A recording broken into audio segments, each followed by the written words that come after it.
Hi, my name is Kristie Yingling, and I want to talk to you about racism. I want to talk to you about a subject I know you hear on the news a lot and you see a lot, but I want to talk about this subject because in America, we're told we're free. And we're told in our Western society, you are free people. But you know what? Some people don't feel free because we set standards in this society that says this is feminism and this is masculinism.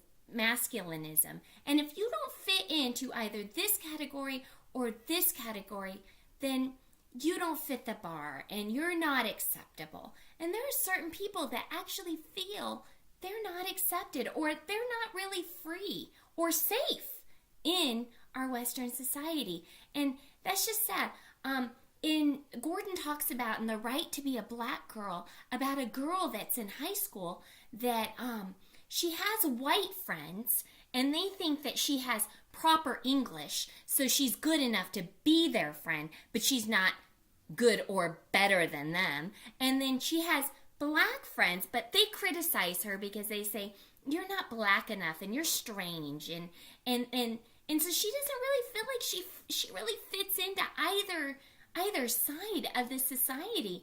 She feels like the standards of white supremacy was set that makes people dress or act a certain way that puts her in a box. And it's actually, she calls it bigotry for one. And then she says this bigotry actually puts me in bodily harm, which she has been put into in different alley situations where men have catcalled her and have said rude things to her. And it's caused issues in her life. And in the end of this piece, Gordon says that it's not a black girl's job to prove that she is worthy of humanity.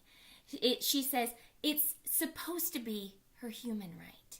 And I agree with that. And in another piece by Ahmed, she talks about a brown girl who's in elementary school. And she's just a young girl who enjoys school, and she goes to school and has a normal life until 9/11. And when 9/11 hits, she goes to school and her whole life has changed because she's brown. Her whole life. They start calling her a terrorist. They start noticing the mustache that sometimes forms on her face and how her eyebrows are really bushy and hairy. And she says, as a young girl, I felt the hot tears run down my face because I didn't fit into society. I didn't fit in. I didn't feel a part of society. And she went through her life even as an adult, and she used to wax her mustache and try to change her appearance and do all this hair removal so that she can be acceptable in society's standards. In The Socially Constructed Body, Insights from Feminist Theory, Lober and Martin talk about how Western culture encourages dieting and breast implants and a way of feminine beauty, facelifts, that cause these issues. So it's not only black girls or brown girls, white girls are getting bigger boobs or smaller boobs or getting their nose lopped off just to fit into society of what's feminine beauty. And then men, they have the same issue. They have to fit into the masculinity side. And so they try to lift weights or change their hair or get hair transplants or do cosmetic surgery. And Lober and Martin go on to say they try to find their masculine ideal. Well, what is ideal? Ideal is who you are and being happy with the person that you are. And you should be accepted for that because you're human, right? Well, not according to Surveillance in Society by Toby Buchamp. He talks about how there are dominant notions that of what constitutes proper feminine and masculine behavior. And they're grounded in ideas of whiteness and privilege and compulsory heterosexualism. And individuals might read as non-conforming depending on their what they look like.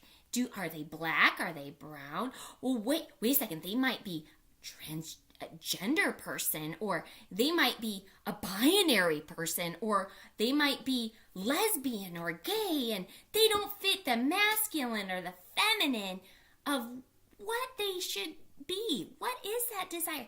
Who sets these standards? That's my question. Who sets the standards? Well, sadly, when we talk about someone that is transgender, you're talking about a person that may have been born with male parts, like a penis, but they don't feel male. In their mind and in their body and in their heart, they feel female. So they want to be a female. So they decide to become a female. Now that could consist of so many different things. That can consist of reassignment surgery. That can consist of them just changing their clothes. But either way, it's another group of people that feels very racialized, that feels very racist against. It talks about how the surveillance in society, Toby Buchanan talks about how any signs of deviant gendering creating a non-threatening body is undetectable as trans in any way. If you can see that they're trans in any way, that they could be a transgender person, then we need to take these bodies and we need to conform them to the dominant standard of dress and behavior that may be legible to state not as transgender at all, but instead properly gendered and safe. So basically what he's saying here is we need to take these bodies and we need to normalize them. If they really if they're a girl and they want to be a boy, we need to make them look like a boy, not some abnormal, strange person. They need to look feminine or masculine in our society. And it's just this illness. It's actually an illness of our society. This racializing people. It's causing illnesses. It's causing people to have eating disorders and infections. And by themselves, they are not considered abnormal because they are responses to culturally ideal views of how women and men's bodies should look, according to Buchamp.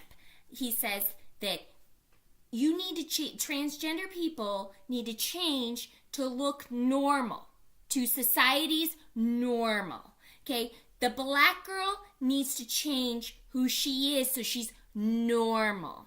And it's sad because then it goes on to say, Tyler Ford speaks on this, and he talks about how growing up I had no idea. I had no idea who I was. I had no idea that there were people like me. I didn't even know the term. And if anybody knows who Tyler Ford is, he first of all went out with Miley Cyrus, but secondly, he says he's binary. He's neither male or female. So he does not fit into the feminine or masculine of what our society says he needs to look like. You know, Diane Torgy talks about this. She talks about people whose sexuality or gender differ from the heteronormative. What that means is that they're not heterosexual. They're not, girls don't like boys, or they may like a girl likes a girl or a boy likes a boy. So lesbian and gay people, they're not heteronormative standards, that they're different. Their gender or sexuality does not conform. Rather, they're trying to normalize queer people. We're trying to take queer people and say, you need to do this. And we try to take black people and say, you need to be this way. You need to be feminine, masculine.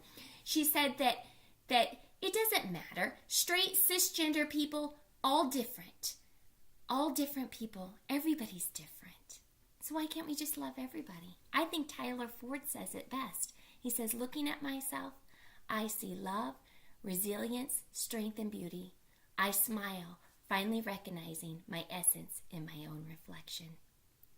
Let's love all people. Let's love ourselves for who we are. Let's not fit in the box.